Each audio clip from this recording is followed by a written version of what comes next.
Hello everyone, welcome to my UPSC. UPHSC जो अभी नया आयोग बन गया है, एडवर्टाइजमेंट नंबर 51 की रेगुलर बेसिस पे प्रिपरेशन करवा रहे हैं। 26 टेस्ट ऑलरेडी कंप्लीट हो चुके हैं। अगर आपने टेस्ट सीरीज ज्वाइन नहीं की है तो आपकी रेगुलरिटी बनी रहेगी, टेस्ट सीरीज ज्वाइन कर लीजिएगा।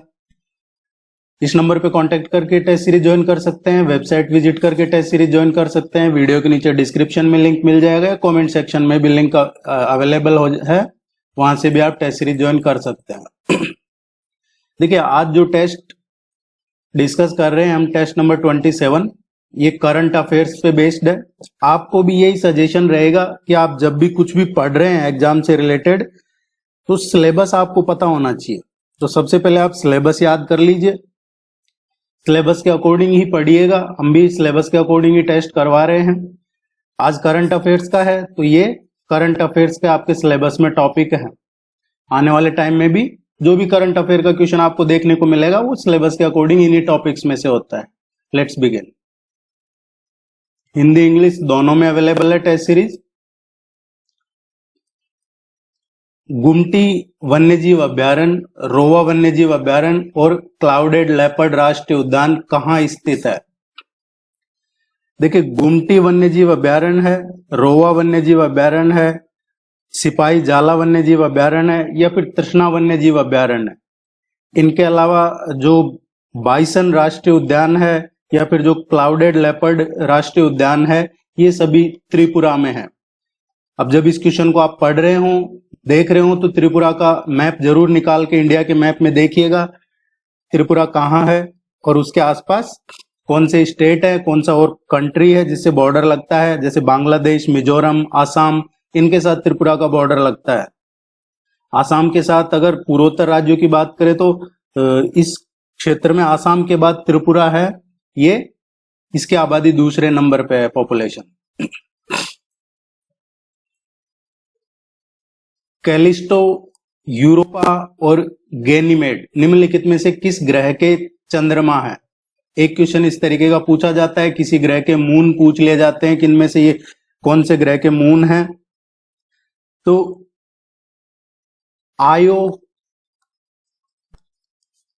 कैलिस्टो, यूरोपा और गैनीमेड, ये सभी बृहस्पति के मून हैं, बृहस्पति के चंद्रमा हैं।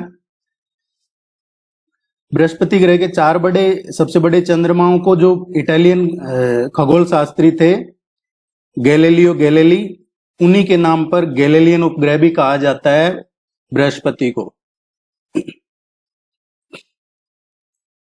निम्नलिखित में से कौन सी संस्था एशिया विकास आउटलुक रिपोर्ट जारी करती है? Asia development outlook report Asian development bank जारी करता है। एक क्वेश्चन रिपोर्ट का अक्सर पूछा जाता है, आजकल तो जनरली सभी एग्जाम्स में पूछा जाता है, हमारे असिस्टेंट प्रोफेसर में भी पूछा जाता है। हाल ही में चर्चित मास्को पिरो जनजाति निम्नलिखित में से किस देश में पाई जाती है?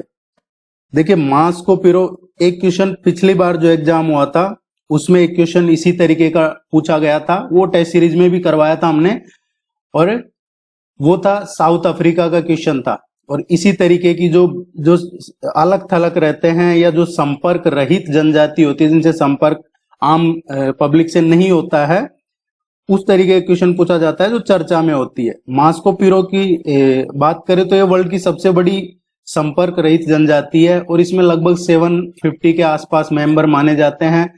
जो अमेजोन फॉरेस्ट है उस एरिया में ये जनजाति पाई जाती है। अभी रिसेंटली हाल ही में जो चाहे अतिक्रमण हो या फिर फूड की तलाश में या फिर सिक्योरिटी पर्पज से, जो पेरू का ईस्टर्न है वहां पे ये संपर्क रहित, संपर्क विहीन जो माइको पिरो जनजाति है ये देखी गई है, ये पाई जाती है यहाँ पे पेरू में। तो ये इंपॉर्टेंट क्वेश्चन है, ध्यान रखना आपको, जनजाति का नाम जरूर ध्यान रखिएगा। गाडगिल समिति रिपोर्ट और कस्तूरी रंगन समिति रिपोर्ट जो कभी कभी समाचारों में आती है, निम्नलिखित में से किससे संबंधित है? गाडगिल समिति रिपोर्ट और कस्तूरी रंगन कमेटी रिपोर्ट, ये किससे संबंधित है? 2010 में एक कमेटी बनाई गई थी, वो थी गाडगिल कमेटी, और 2012 में एक कमेटी बनाई थी, वो थी कस्तूरी रंगन कमेटी, और दोनों का ही संबंध है जो वेस्टर्न घाट है उसकी सिक्योरिटी को लेके। वेस्टर्न घाट में जो जनसंख्या का दबाव है या जो क्लाइमेट चेंज है या जो डेवलपमेंट एक्टिविटीज है उनको ध्यान में रख के ही ये कमेटी बनाई गई है वेस्टर्न घाट के लिए।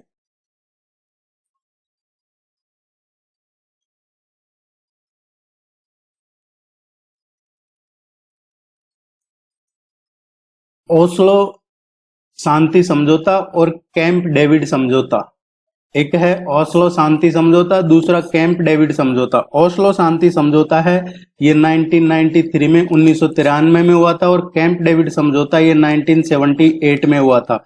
जो पहला ओस्लो समझौता हुआ था 1993 में, ये इजराइल और फिलिस्तीन के बीच में हुआ था, और कैंप डेविड जो समझौता हुआ था ये इजराइल और मिस्र के बीच में हुआ था। शांति समझौते के रूप में ये पैक्ट हुए थे कि शांति के लिए इस रीजन में, स्पेशली जो इजराइल फिलिस्तीन वाला रीजन है, इस रीजन में। हालांकि अभी ये रीजन काफी हॉट चल रहा है, काफी यहाँ पे टेम्परेचर बढ़ा हुआ है। एक तरफ ये हिजबुल्ला है, ईरान सपोर्ट कर रहा है, दूसरी तरफ इजराइल है जिसको अमेरिका का सपोर्ट है। और यहाँ पे देखिए, नुकसान किसी का भी हो, इजराइल के पास वैसी टेक्नोलॉजी है कि उसका ज्यादा नुकसान होता नहीं है, थोड़ा बहुत नुकसान होता है। लेकिन इजराइल जब रिटेलिएट करता है, वो पलटवार करता है, तो वो नुकसान तो करता ही है, साथ में वो आगे खिसकता जाता है। जब इजराइल बना था, जब उसके पास, अभी जो उसके पास जमीन है उसका लगभग 20-25% ही लैंड था, लेकिन आज 70-75% के आसपास लैंड इजराइल के पास है। गाजा की देख लीजिए, गाजा में भी यही हुआ, अक्टूबर 7 का जो वाकया हुआ उसके बाद अब देखिए गाजा लगभग खाली हो चुका है, थोड़ा बहुत एरिया बचा है, बाकी तो इजराइल ने उस पर खाली करवा दिया है। तो यही है इजराइल का। अब ये इन लोगों को समझना होगा ये कब तक ये अटैक करते रहते हैं, क्योंकि अब नेक्स्ट है जो इजराइल का, वो ऊपर जो लेबनान वाला एरिया है जिसमें हिजबुल्ला है, तो उसको भी धीरे धीरे वो खाली करवा रहा है। उसने यहाँ से अपने लगभग 60,000 लोगों को हटा लिया है इजराइल ने, और अब इस एरिया में बढ़ रहा है वो आगे।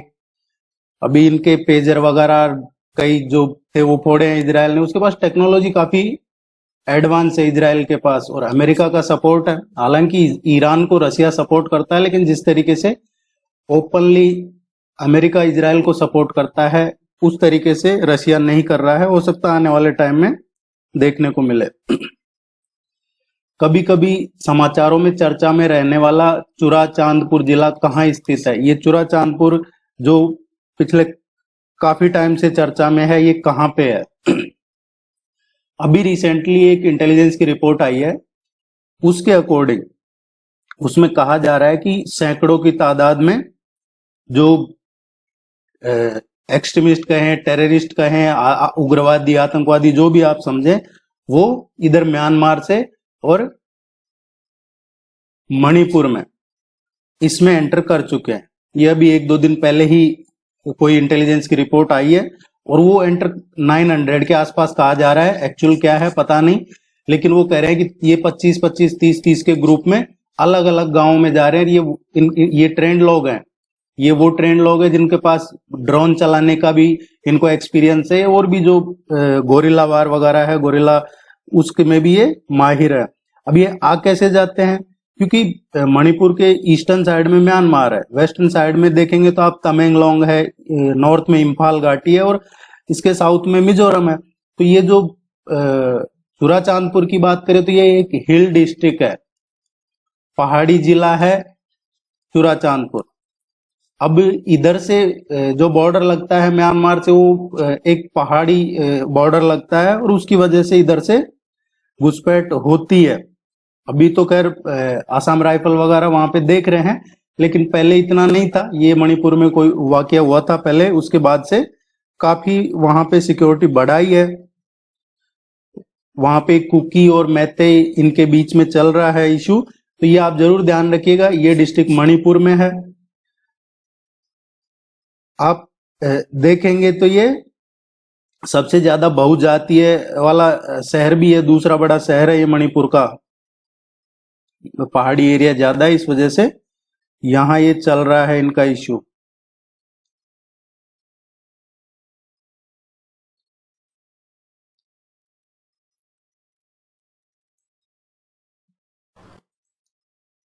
अक्सर समाचारों में देखा जाने वाला शब्द इंडेक्सेशन का सबसे अच्छा वर्णन किस प्रकार किया जा सकता है? इंडेक्सेशन की बात हो रही है। देखिए, इंडेक्सेशन क्या है? कोई भी निवेश का जो बेसिक एक जो उसको कहें क्रय मूल्य है, उसको समायोजित करने की जो प्रक्रिया है, इंडेक्सेशन। इंडेक्सेशन क्या है? किसी परिसंपत्ति या निवेश का जो मूल क्रय मूल्य है उसको समायोजित करने की प्रक्रिया है। और ये प्रक्रिया क्यों अपनाई जाती है? ताकि जो इन्फ्लेशन है उसका इफेक्ट बेअसर हो सके, इस पे जो मुद्रास्फीति है उसके प्रभाव को बेअसर किया जा सके, इसीलिए ये किया जाता है इंडेक्सेशन। और ये चर्चा में क्यों है? क्योंकि जो एलटीसीजी टैक्स था, एलटीसीजी टैक्स, ये गवर्नमेंट ने अभी जो बजट आया था इसमें 20% से घटा के और इसको 12.5% कर दिया, 20% से घटा के 12.5%। जो यूनियन बजट आया था 2024-25 का, इसमें प्रस्तावित जो ये व्यवस्था थी जिसमें संपत्ति, सोना या फिर जो अन्य जो परिसंपत्तियां हैं जिन पे ये इंडेक्सेशन का लाभ मिल रहा था, उसको समाप्त कर देती है ये व्यवस्था। और ये 20% से 12.5% भी कर दिया है। ये काफी इंपॉर्टेंट है, आने वाले टेस्ट में 1-2 क्वेश्चन इसके और देखने को मिल सकते हैं आपको, क्योंकि पिछली बार भी बजट से एक क्वेश्चन हर शिफ्ट में पूछा गया था। हाल ही में समाचारों में वानाक्राय, समून और पेट्या शब्द निम्नलिखित में से किस संदर्भ में देखे गए? वानाक्राय, समून और पेट्या, ये शब्द किस के लिए देखे गए हैं? तो ये सभी साइबर अटैक्स हैं, और ये साइबर अटैक्स ज्यादा होने शुरू हुए हैं 2017 के बाद से, और जिनमें से वानाक्राय, समून, पेट्या ये शामिल है। और इन्होंने ग्लोबल स्तर पे काफी व्यवधान पैदा किया है, चाहे वो ऑयल कंपनियां हो, चाहे बैंक हो, इनको काफी नुकसान पहुंचाया अरबों डॉलर का इन्होंने।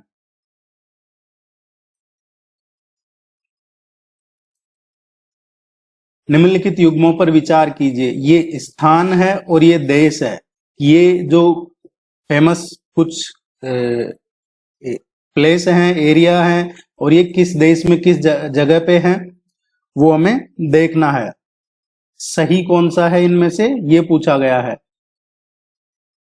पहला जो है ये यूक्रेन में नहीं है, ये रसिया में है। पोक्रोव्स्क की बात करें तो ये भी सही नहीं दे रखा है, क्योंकि ये भी रशिया में नहीं है, ये यूक्रेन में है। ये दोनों क्षेत्र काफी चर्चा में है। वार्सो है, ये पोलैंड में है। तो केवल तीसरा ही सही है।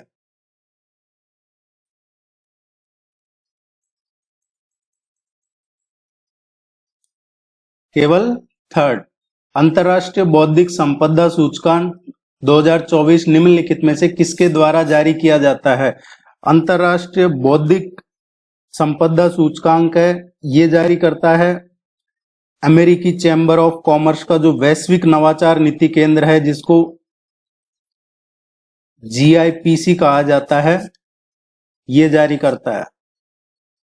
और इसमें अब अमेरिका से कोई सूचकांक आया है तो वो तो उसकी क्रेडिबिलिटी वैसी होती है जितनी न्यूयॉर्क टाइम्स की होती है। ये इंडिया इसमें 42nd नंबर पे है, जबकि इंडिया में तो काफी लोग इस चीज में सेफ हैं as compared to other neighbour countries. निम्नलिखित युग्मों पर विचार करना है। ये पुडुचेरी और ये निकटवर्ती राज्य।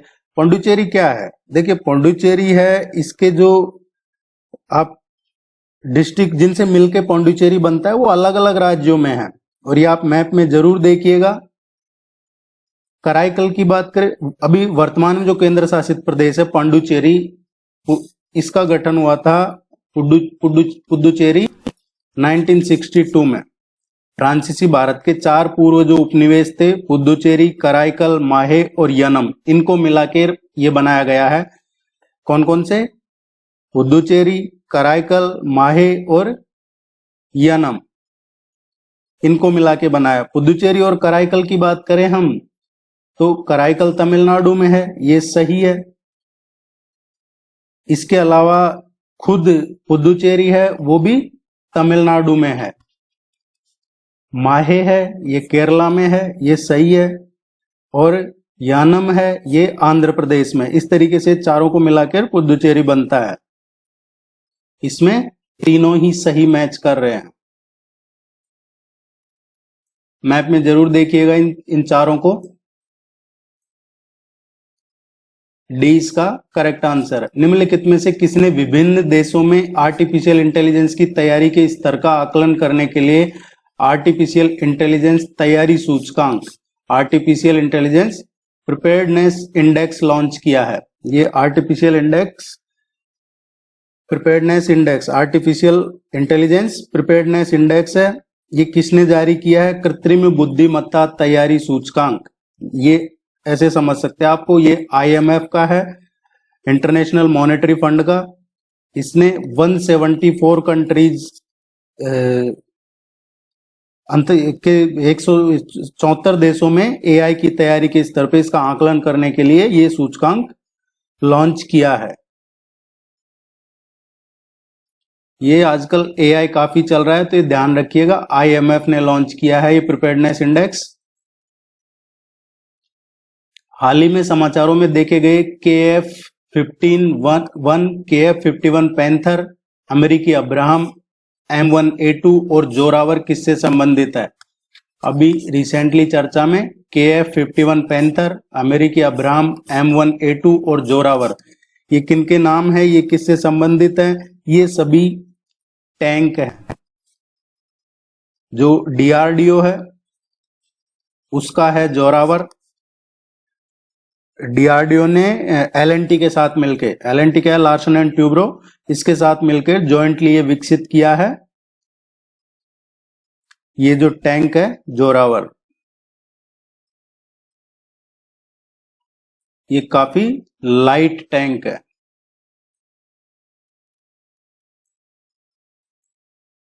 निम्नलिखित युग्मों पे विचार करके और सही कौन सा है वो हमें देखना है। एक एक्सरसाइज का क्वेश्चन भी एग्जाम में आता है, जो जॉइंट एक्सरसाइज होती है स्पेशली इंडिया के साथ। ये कंट्री है और ये संयुक्त अभ्यास है। श्रीलंका मित्र शक्ति, तो देखिए श्रीलंका और इंडिया का जो जॉइंट एक्सरसाइज है उसका नाम है मित्र शक्ति। थाईलैंड और इंडिया का है मैत्री। बांग्लादेश और इंडिया का है संप्रीति। ये तीनों ही हमें ध्यान रखने हैं, तीनों ही सही मैच कर रहे हैं।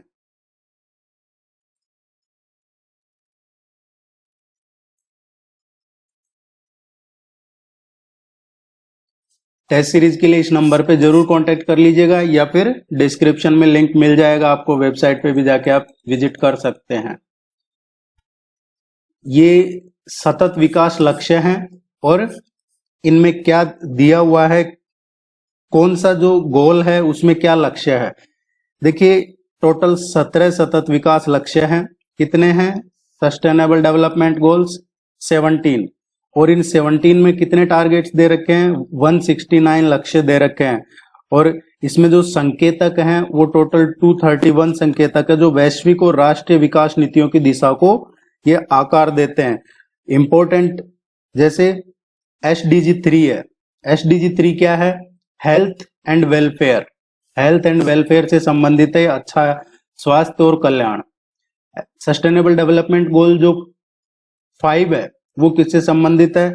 5वां है ये जेंडर इक्वलिटी से रिलेटेड है, लैंगिक समानता।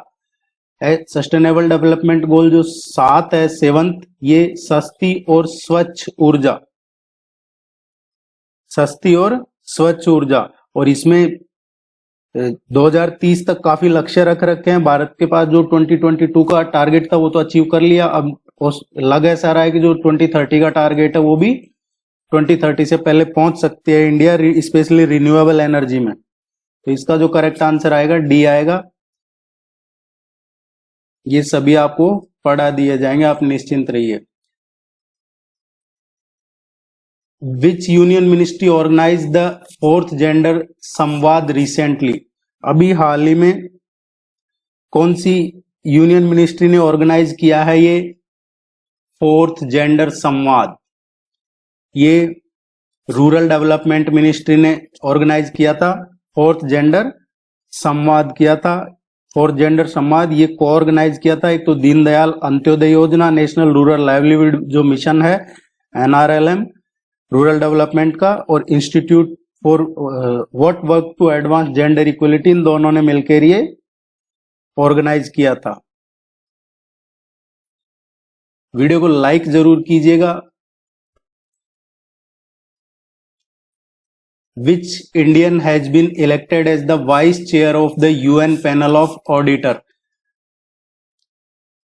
जो यूनाइटेड नेशन का ऑडिटर का पैनल है उसमें अभी कौन से इंडियन इलेक्ट हुए हैं? देखिए, सेलेक्ट नहीं हुए हैं, इलेक्ट हुए हैं, और ये हैं जीसी मुर्मू। जीसी मुर्मू जब आर्टिकल 370 हटाया था उस टाइम पे जम्मू कश्मीर में यही थे, और जब आर्टिकल 370 हटने के बाद उस टाइम तो इनफॉर्मल थे, लेकिन पहले लेफ्टिनेंट गवर्नर जो बने GC Murmu union territory Jammu and Kashmir के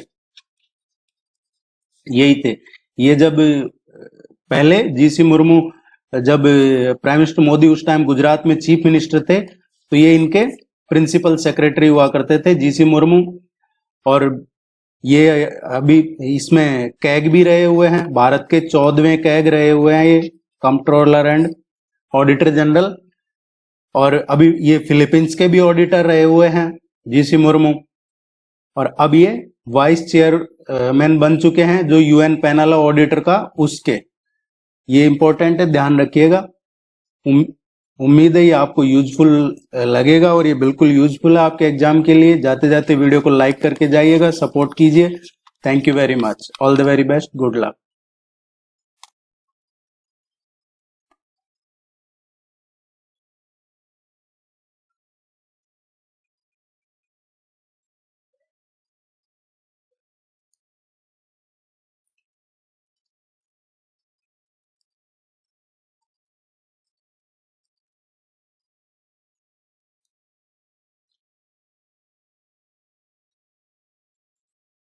hello everyone, welcome to my UPSC.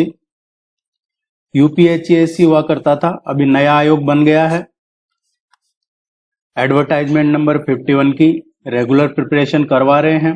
आपने टेस्ट सीरीज ज्वाइन नहीं की है तो टेस्ट सीरीज ज्वाइन कर लीजिए। इस नंबर पे कांटेक्ट करके टेस्ट सीरीज ज्वाइन कर सकते हैं, या फिर वीडियो के नीचे डिस्क्रिप्शन में लिंक मिल जाएगा, कमेंट सेक्शन में मिल जाएगा, वेबसाइट विजिट कर सकते हैं, यहाँ पे भी आपको टेस्ट सीरीज ज्वाइन करने का लिंक मिल जाएगा। इसमें आपको अपने नोट्स टेस्ट ये मिलते रहते हैं रेगुलर बेसिस पे, और कोई क्वेरी है तो जरूर पूछिएगा। 27 टेस्ट ऑलरेडी हम कंप्लीट कर चुके हैं, आज टेस्ट नंबर 28 डिस्कस करेंगे। हिंदी और इंग्लिश दोनों में अवेलेबल है टेस्ट सीरीज। Let's begin. हाँ, एक चीज और है, 68% लोग वो लोग हैं, 68% जो वीडियोस देख रहे हैं लेकिन चैनल को सब्सक्राइब नहीं कर रखा है। Amongst the following was shocked by Chora Chor incident which took place in Gorakhpur and withdraw non-cooperation movement on 5th Feb 1922। Chauri Chaura incident कहाँ हुआ था? गोरखपुर में हुआ था। कब हुआ था? 5 फरवरी 1922 को हुआ था। और वो कौन सा इंसिडेंट था जिसके बाद में असहयोग आंदोलन को विड्रॉ कर लिया गया था, नॉन कोऑपरेशन मूवमेंट को? तो चौरा चौरी इंसिडेंट की वजह से ही नॉन कोऑपरेशन मूवमेंट को विड्रॉ कर लिया गया था। अब ये क्वेश्चन में पूछा है कि किसने किया था ये विड्रॉ, तो ये किया था मोहनदास करमचंद गांधी ने। मोहनदास करमचंद गांधी ने लोगों को एनकरेज किया अंग्रेजों के खिलाफ लड़ने के लिए, कई सारे आंदोलन किए, लेकिन जो बड़े बड़े आंदोलन है आप पढ़ेंगे देखेंगे तो ज्यादातर उनमें से विड्रॉ कर लिए गए हैं। Recently where was the global fintech fest 24 held. अभी रिसेंटली ग्लोबल फिनटेक फेस्ट 2024 ये कहाँ पे हुआ है? ग्लोबल फिनटेक फेस्ट क्या है? देखिए, ये फिनटेक क्या है? फाइनेंशियल और साथ में टेक्नोलॉजी, तो इसीलिए है ये फाइनेंशियल टेक्नोलॉजी, इसको बोलते हैं फिनटेक। ये अभी 2024 का है, इसको प्राइम मिनिस्टर ने भी एड्रेस किया था, और ये कंसिडर किया गया है world's largest gathering of fintech startups. जो फिनटेक स्टार्टअप्स है उनकी सबसे बड़ी गैदरिंग ये कंसीडर की गई है, जिसमें इन्वेस्टर थे, एक्सपर्ट थे, बैंकर्स थे, रेगुलेटर्स थे अराउंड द ग्लोब, पूरी दुनिया से। और इसको किसने ऑर्गेनाइज किया? देखिए, ये ऑर्गेनाइज किया गया था पेमेंट काउंसिल ऑफ इंडिया के द्वारा। कौन? Payment council of India. इसके साथ में और कौन थे organiser? National payment corporation of India और फिनटेक कन्वर्जेंस काउंसिल, ये तीनों ने इसको ऑर्गेनाइज किया था। Payment council of India, the national payment corporation of India and the fintech convergence council. और ये कहां पे हुआ है? मुंबई में। ये क्वेश्चन एग्जाम में पूछा जा सकता है, इसको ध्यान रखना है हमें।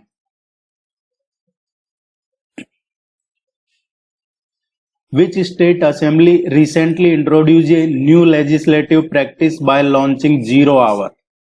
जीरो आवर आपने सुना होगा पार्लियामेंट में। पार्लियामेंट में आपने सुना होगा एक फॉरेन सेक्रेटरी होता है, विदेश सचिव, ये विदेश मंत्रालय के अंडर में होता है, जो गवर्नमेंट ऑफ इंडिया का, सेंट्रल गवर्नमेंट का काम है।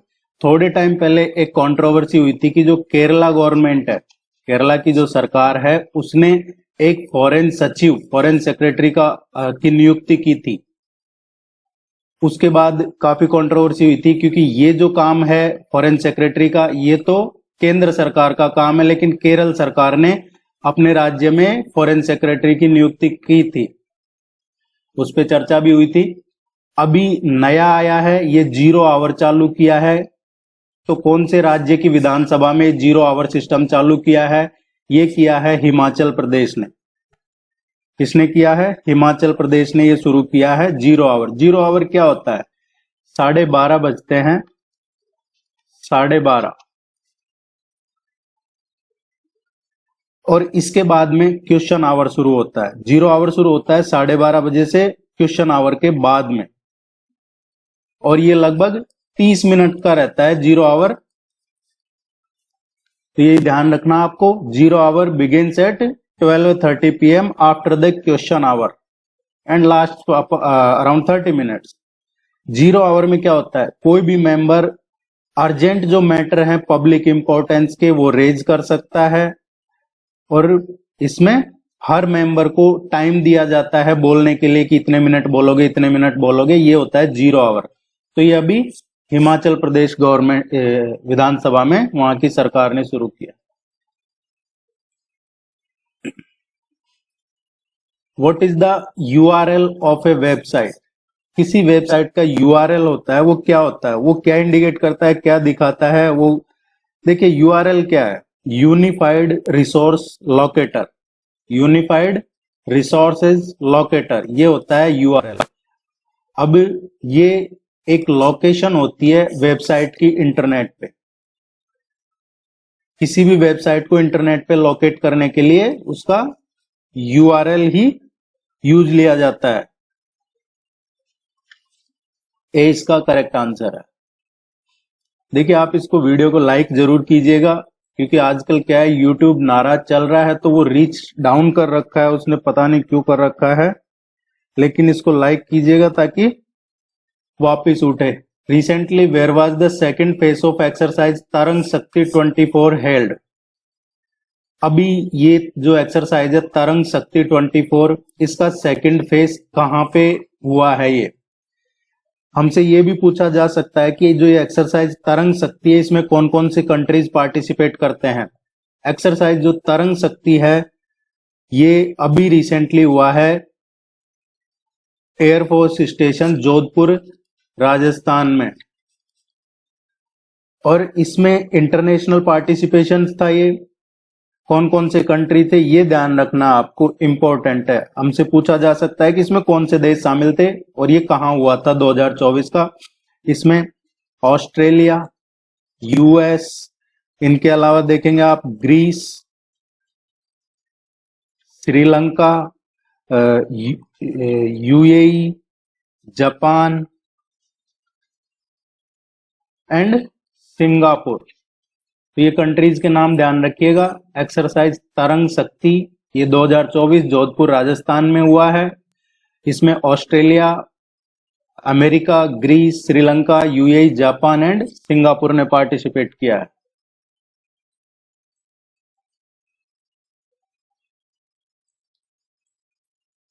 Which of the following country shares the shortest border with India? इनमें से कौन सा देश सबसे छोटा बॉर्डर इंडिया के साथ शेयर करता है?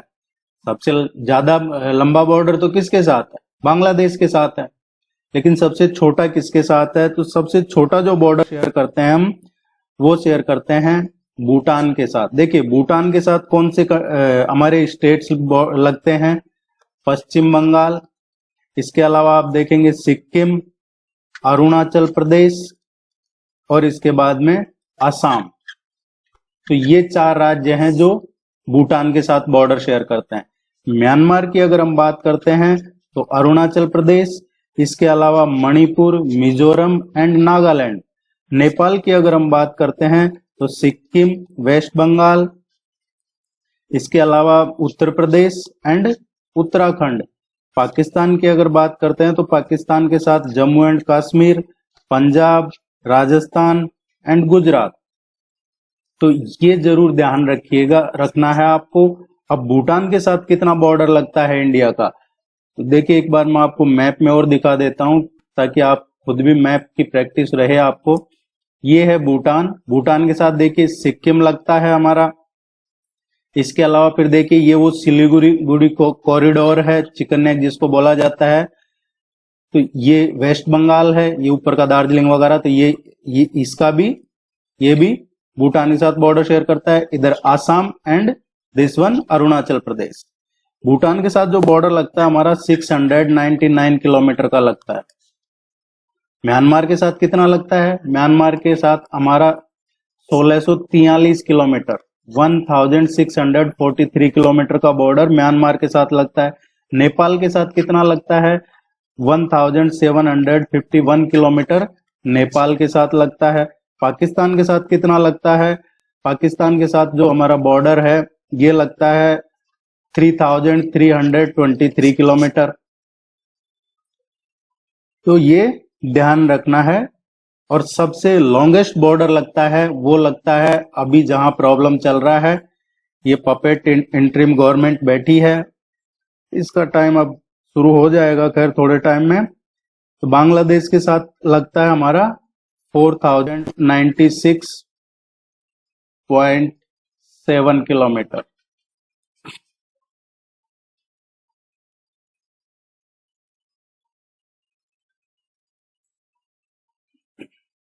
Which of these is a non profit domain? इनमें से कौन सा जो डोमेन है नॉन प्रॉफिटेबल है, प्रॉफिटेबल नहीं है?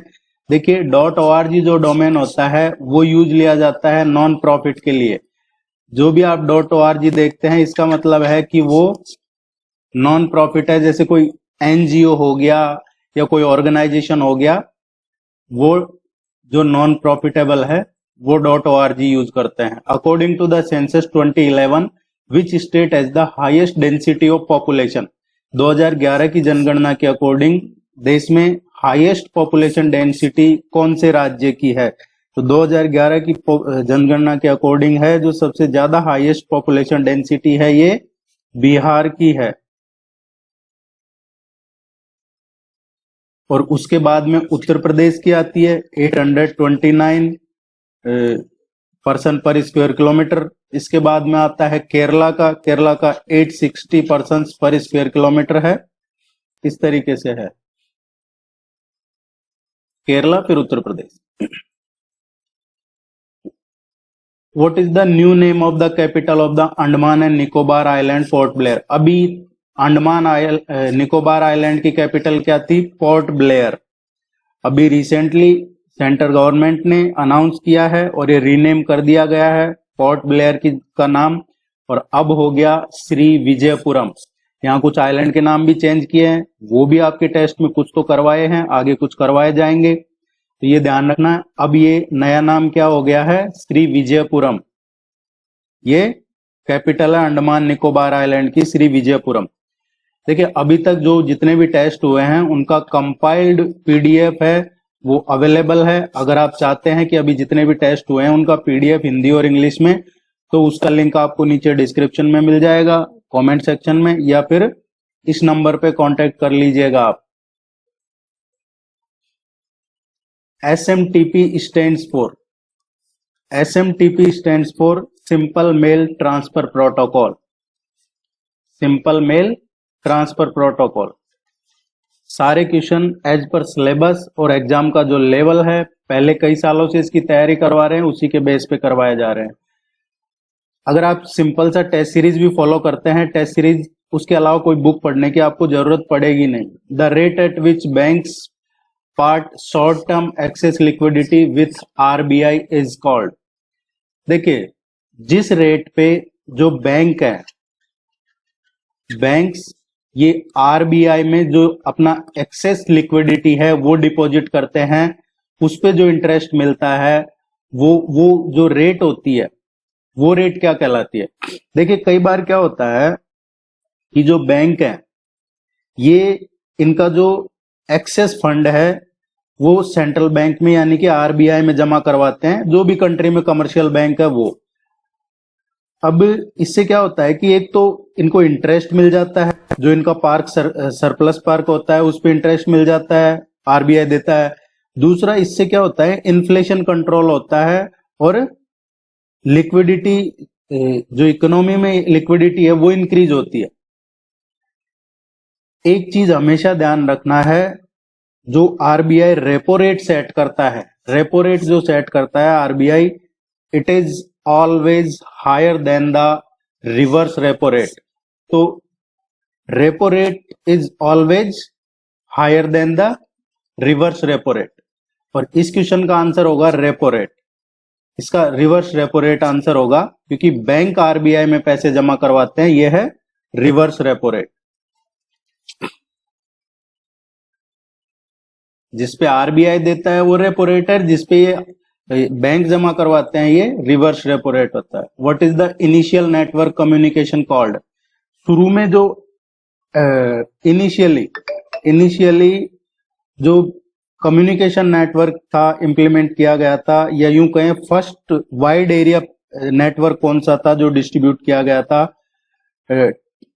TCP या IP कंट्रोल शूट के लिए, वो advance research project agency network था। कौन सा था? Advance research project agency network.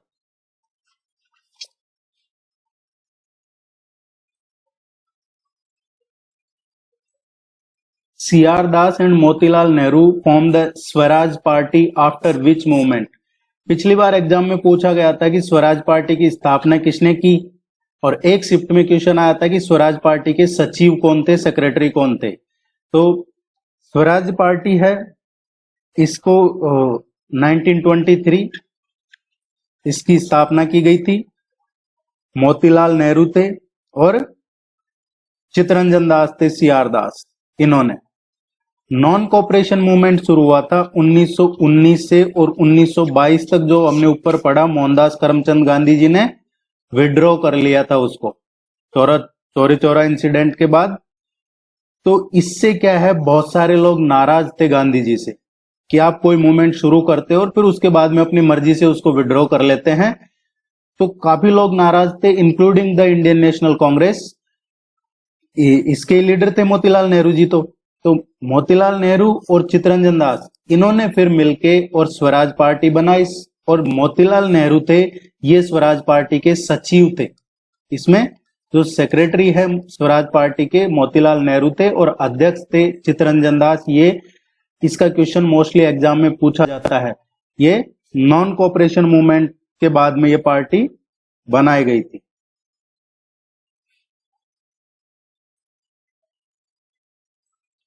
Who introduced the doctrine of lapse to expand British territories in India? Doctrine of lapse को कहा जाता है राज्य हड़पने की नीति, और ये फॉर्मूला लाए थे लॉर्ड डलहौजी। इसके बारे में जो हिस्ट्री के वीडियोज है पूरा डिटेल से बताया गया है, कौन कौन से राज्य एनेक्स किए गए थे, कब किए थे, क्यों किए थे। सभी में ये यही पॉलिसी फॉलो कर बताई है इन्होंने। लॉर्ड डलहौजी रहे थे 48 से 56 तक governor general of India. Which layer is responsible for encryption of data, data encryption के लिए कौन सी लेयर रेस्पॉन्सिबल है? ये presentation layer is responsible for encryption of data. देखिए, इसको वीडियो को लाइक जरूर कीजिएगा, चैनल को सब्सक्राइब कर लीजिए। जैसे मैंने बताया 68% लोग वो देख रहे हैं जिन्होंने सब्सक्राइब नहीं कर रखा है।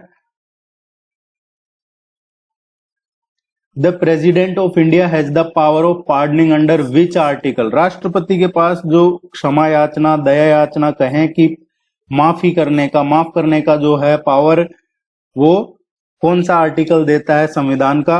Article 72 of the Indian Constitution gives the President the power of pardoning. Article 73 क्या है?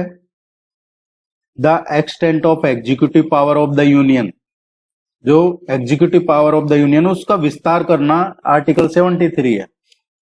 आर्टिकल 74 क्या है? जो काउंसिल ऑफ मिनिस्टर हैं, which shall aid the President in the exercise of the function, जैसे विधानसभा में जो मंत्री परिषद होता है, मंत्री होते हैं, मंत्रिमंडल होता है, वो राज्यपाल की एड करते हैं, वैसे ही जो काउंसिल ऑफ मिनिस्टर होते हैं वो प्रेसिडेंट का एड करते हैं। आर्टिकल 76 क्या है? Attorney general of India. Attorney general of India, ये क्वेश्चन कई बार एग्जाम में पूछा जाता है, अटॉर्नी जनरल ऑफ इंडिया का।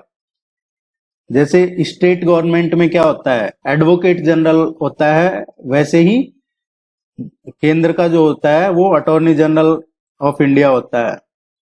ये जरूर ध्यान रखिएगा, इंपॉर्टेंट है और ये हमारे सिलेबस में है।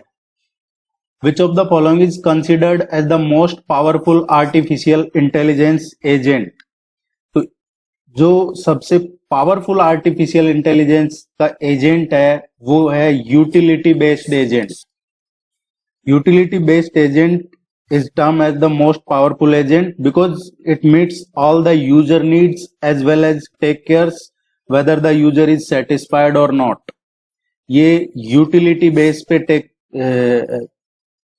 ये जो भी जरूरत है यूजर की वो पूरी करता है, चाहे यूजर उससे सेटिस्फाई हो या नहीं हो, लेकिन उसकी जो यूटिलिटी है उस पे काम करता है, इसीलिए इसको सबसे पावरफुल कहा जाता है।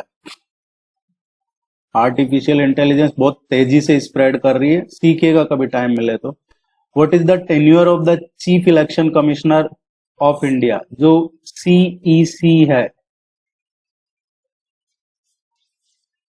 Chief election commissioner of India, इनका टेन्योर कितना होता है, कार्यकाल कितना होता है? तो जो मुख्य चुनाव आयुक्त होते हैं उनका कार्यकाल, या जो चुनाव आयुक्त है इनका जो कार्यकाल होता है, इलेक्शन कमीशन और चीफ इलेक्शन कमीशन दोनों के लिए सेम ही कार्यकाल होता है, या तो वो 65 साल की उम्र हो गई हो या फिर 6 साल का उनका काम हो गया हो।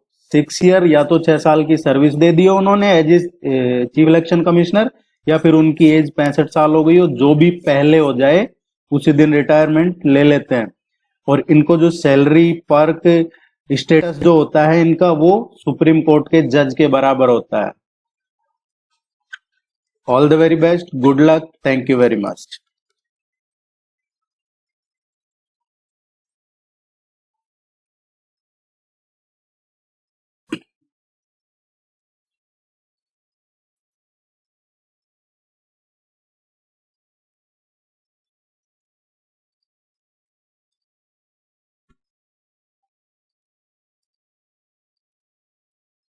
Hello everyone, welcome to my UPSC.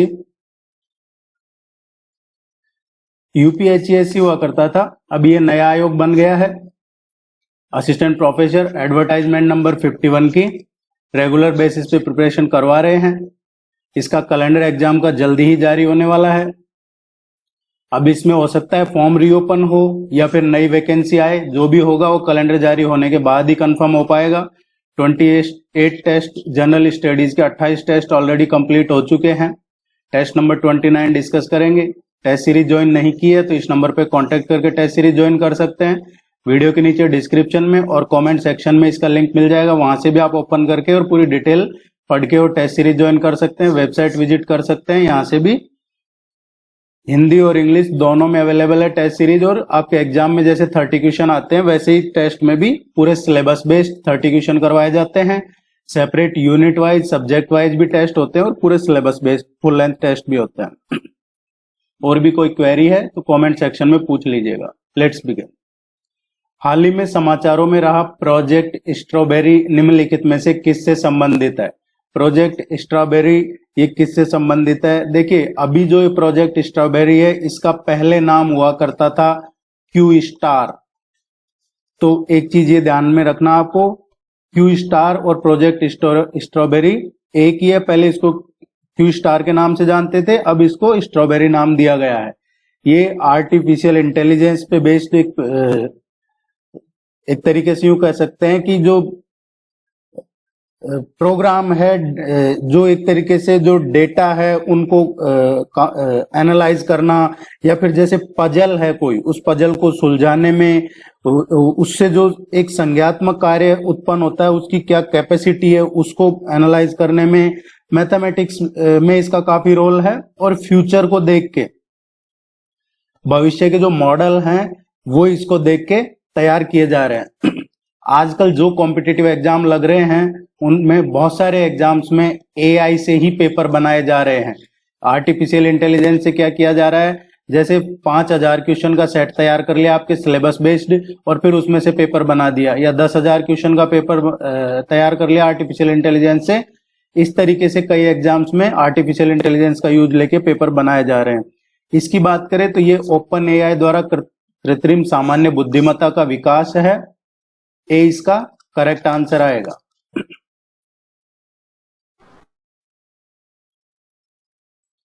Bharat के सर्वोच्च न्यायालय से संबंधित संवैधानिक प्रावधानों से संबंधित इधर दे रखे हैं आप हमें आर्टिकल, और इधर दे रखे हैं क्या, कॉन्स्टिट्यूशनल प्रोविजन, संवैधानिक प्रावधान। इनमें से कौन सा सही है ये देखना है। आर्टिकल 129, आर्टिकल 129 क्या कहता है?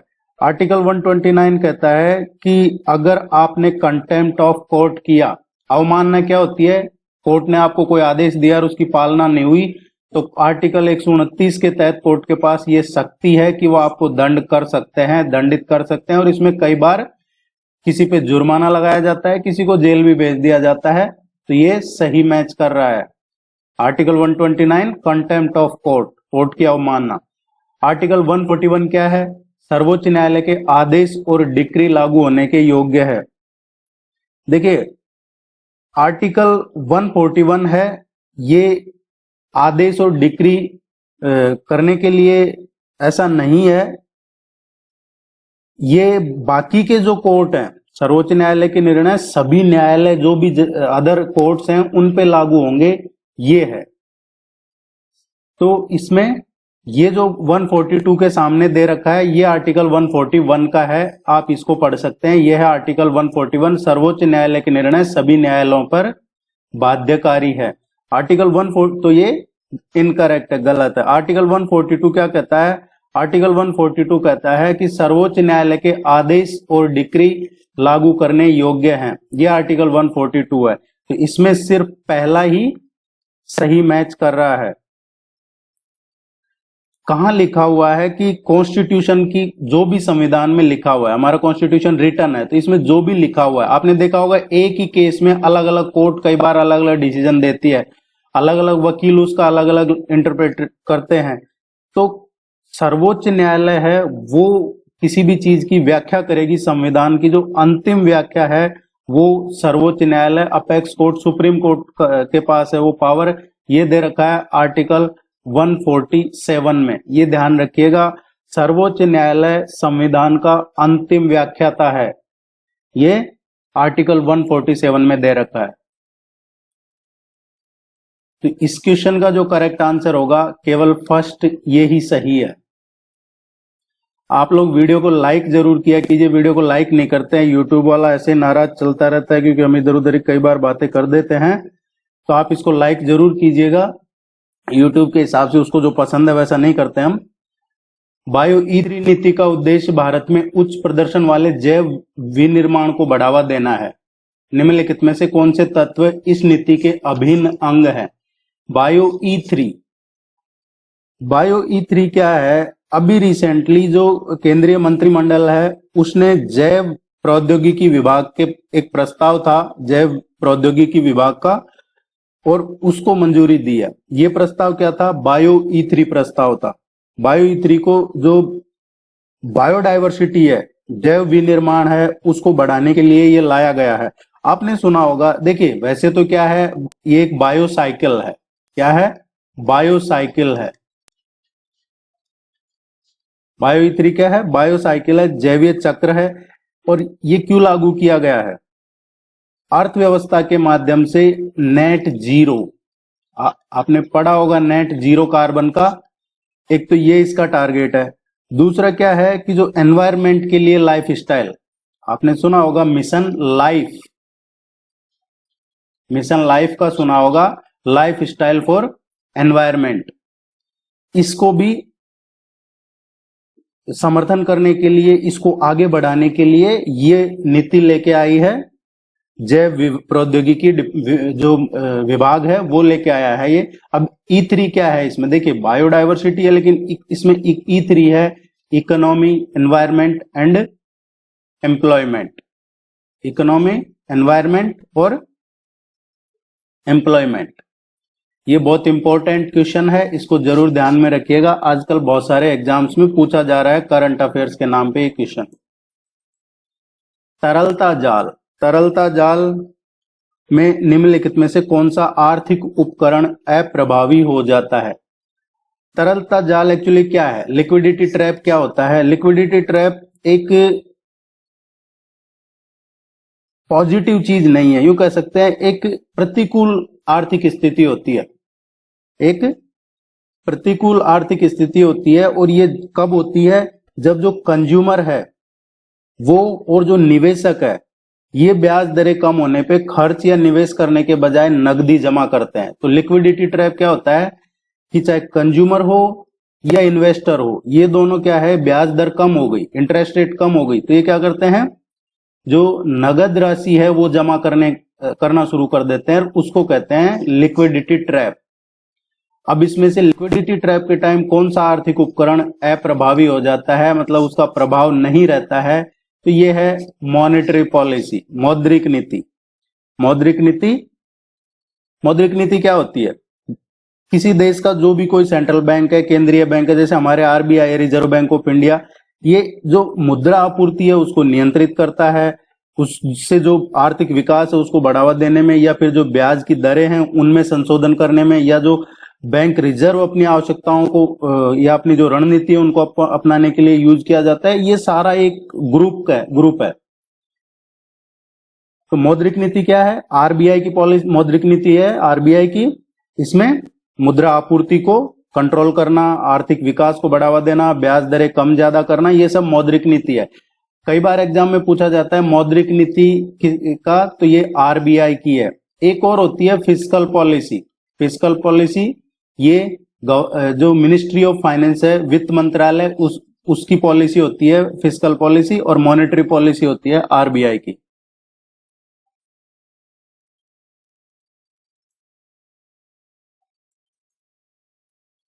भारत के प्रथम प्रधानमंत्री जवाहरलाल नेहरू द्वारा 1947 के जो 14-15 अगस्त की मध्य रात्रि को भाषण दिया गया था, उस प्रसिद्ध भाषण को किस नाम से जाना जाता है?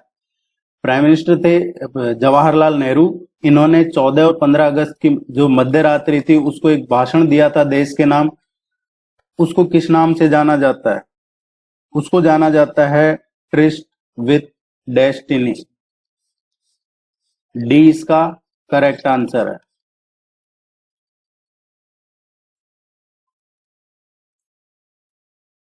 किस मंत्रालय ने स्वच्छ सर्वेक्षण 2023 मेरा शहर मेरी पहचान का सर्वेक्षण प्रारंभ किया है?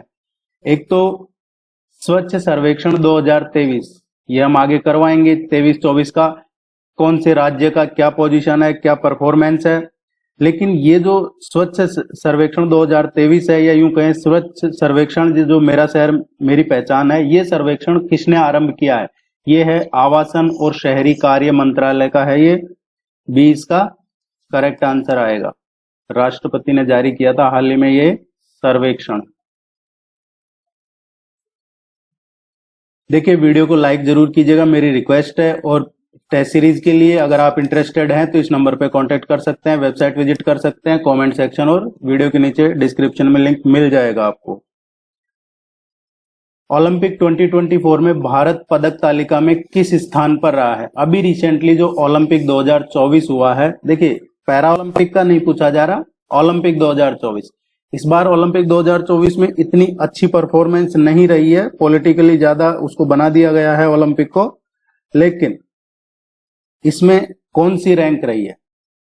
ये अच्छा नहीं रहा है। इस बार 84 देशों की ये टेबल थी, जो 84 कंट्रीज की टेबल में हम रहे हैं 71st। 71वां नंबर था, 84 टोटल जो देश थे उनमें हम 71वें नंबर पे थे। सी इसका करेक्ट आंसर आएगा।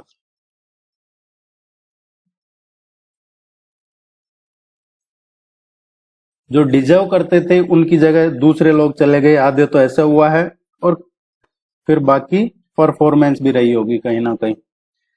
इस तरीके का क्वेश्चन हम पहले भी करवा चुके हैं, आपने टेस्ट नहीं देखे हैं तो चैनल पे अवेलेबल है, जरूर देखिएगा। एक क्वेश्चन ये आता ही है एग्जाम में, कंप्यूटर की कौन सी पीढ़ी में सर्किटरी और मैग्नेटिक ड्रम मेमोरी के लिए वैक्यूम ट्यूब का यूज किया जाता है? तो ये हमसे पूछा है किस पीढ़ी में सर्किटरी और जो मैग्नेटिक ड्रम मेमोरी है उसके लिए वैक्यूम ट्यूब का यूज किया जाता है। तो वैक्यूम ट्यूब है ये पहली पीढ़ी का, फर्स्ट जनरेशन कंप्यूटर जो थे उनमें वैक्यूम ट्यूब यूज किया जाता था।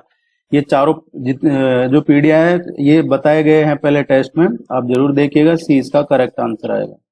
एक क्वेश्चन आता है इस तरीके का हमारे एग्जाम। निम्नलिखित में से कौन से कथन भारत के नियंत्रक और महालेखा परीक्षक के बारे में सही है? कैग के बारे में पूछा जा रहा है, कैग के बारे में कौन से सही है? देखिए, कई बार मैचिंग क्वेश्चन पूछ लिया जाता है जिसमें कैग का आर्टिकल देके पूछ लिया जाता है। भारत का एक नियंत्रक एवं महालेखा परीक्षक होगा, कंट्रोलर एंड ऑडिटर जनरल होगा। ये आर्टिकल 148 कहता है, आर्टिकल 148 की भारत का एक कैग होगा ऑडिट वगैरह के लिए। कैग भारत के राष्ट्रपति द्वारा नियुक्त किया जाता है। कैग का अपॉइंट कौन करता है? कैग को भारत के राष्ट्रपति करते हैं कैग का अपॉइंटमेंट, ये सही है। कैग का वेतन और भत्ते भारत की समेकित निधि से किए जाते हैं। समेकित निधि क्या है? Consolidated fund of India. Consolidated fund of India से इसके कैग के सैलरी अलाउंसेज कौन से फंड से जाते हैं? कंसोलिडेटेड फंड ऑफ इंडिया से। ये इंपॉर्टेंट है, ध्यान रखिएगा, ये बिल्कुल सही है।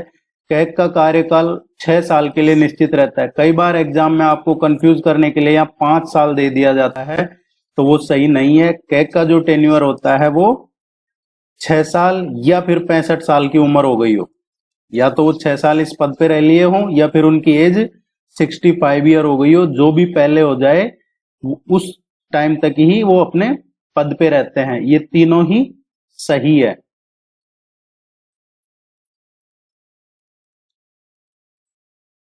इसका जो करेक्ट आंसर आएगा, तीनों ही सही है।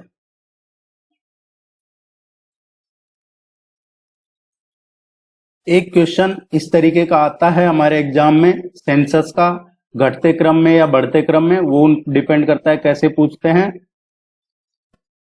भारत के निम्नलिखित राज्यों केंद्र शासित प्रदेश को 2011 की जनगणना के आधार पर जनसंख्या घनत्व के अनुसार अवरोही क्रम में, अवरोही क्या होता है? ज्यादा से कम, ज्यादा से कम का वो बताना है। तो सबसे ज्यादा जो पॉपुलेशन डेंसिटी है वो कहाँ है? ये इस तरीके का क्वेश्चन हमने पिछले टेस्ट में करवाया है, उसका आंसर बिहार था। तो ऐसा नहीं है कि आप पहले नंबर पे वो टेस्ट देखकर फिर बिहार चुन ले, क्योंकि यहाँ राज्यों ने केंद्र शासित प्रदेश भी दे रखा है, तो क्वेश्चन को अच्छे से पढ़ना है।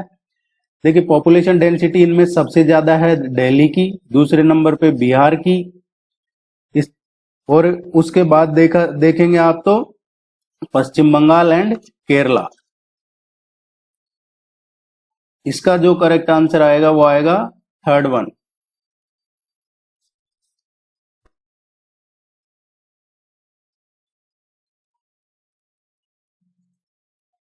किस राज्य ने outlook planet sustainability summit and awards 24 की मेजबानी की? अभी हाल ही में कौन से राज्य ने outlook planet sustainability summit and awards 2024 की मेजबानी की है? ये अभी रिसेंटली हुआ है, outlook planet sustainability summit Goa में।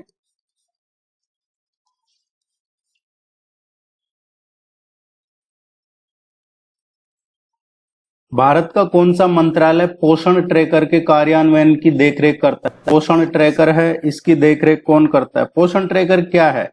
पोषण ट्रैकर एक मोबाइल बेस्ड एप्लीकेशन है। क्या है? मोबाइल पे आधारित एक एप्लीकेशन है जिसे महिला और एवं बाल विकास मंत्रालय ने इसने जो राष्ट्रीय ई गवर्नेंस प्रभाग है, नेशनल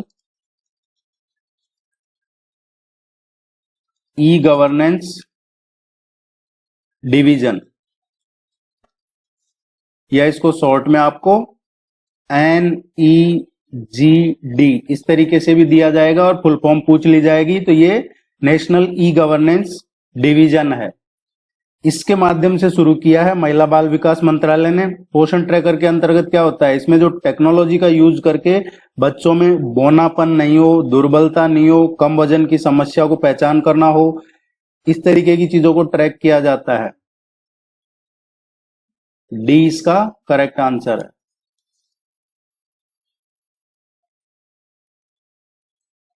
नेताजी सुभाष चंद्र बोस ने सिंगापुर में स्वतंत्र भारत की अस्थायी प्रोविजनल सरकार की स्थापना की घोषणा किस तारीख को की थी? नेताजी सुभाष चंद्र बोस ने है जो अंतरिम गवर्नमेंट बना ली थी, प्रोविजनल गवर्नमेंट सिंगापुर में, और उसकी घोषणा कब की थी? 21 अक्टूबर 1943 को नेताजी सुभाष चंद्र बोस ने इसकी घोषणा भी कर दी थी प्रोविजनल गवर्नमेंट की।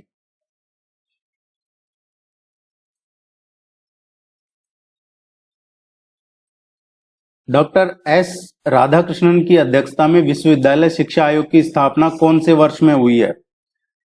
डॉक्टर राधाकृष्णन आयोग, जिसको विश्वविद्यालय शिक्षा आयोग के नाम से भी जानते हैं, किस नाम से? या तो आपसे पूछ लिया जाता है राधाकृष्णन आयोग या फिर विश्वविद्यालय शिक्षा आयोग। इसकी स्थापना जो देश आजाद हुआ स्वतंत्रता के बाद हुई थी और ये 1948 में हुई थी।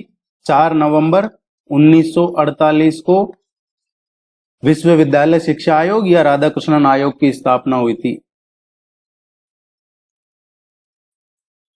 स्टोरेज स्पेस के अकॉर्डिंग कौन सा विकल्प अवरोही घटते क्रम में है, ज्यादा से कम में?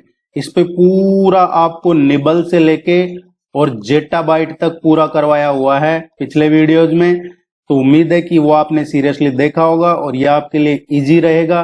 तो ज्यादा अगर देखते हैं तो सबसे ज्यादा देखिए ये है,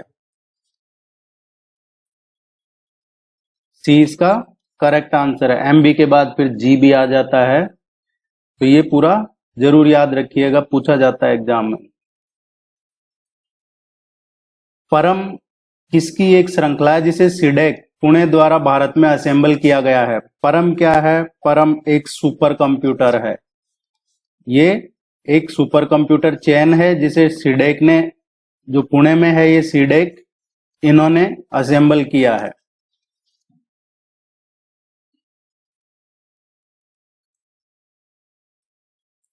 शैक्षिक शोध का उद्देश्य क्या है? जो शैक्षिक शोध है इसका उद्देश्य क्या होता है?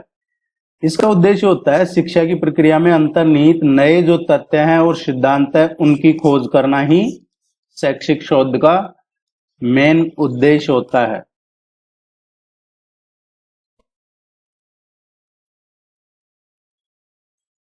अनुसंधान के लिए निम्नलिखित में से कौन सी प्रारंभिक अनिवार्य आवश्यकता है? आप कोई अनुसंधान कर रहे हैं, उसके लिए जो प्रारंभिक अनिवार्य आवश्यकता है वो क्या है? शोध के लिए जो अनिवार्य आवश्यकता होती है वो सबसे पहले शोध पत्र तैयार करना, ये एक प्रारंभिक अनिवार्य आवश्यकता है। B इसका करेक्ट आंसर आएगा। आप इसको जरूर लाइक कीजिएगा, चैनल को सब्सक्राइब कर लीजिए अभी तक सब्सक्राइब नहीं किया है तो। All the very best, good luck, thank you very much.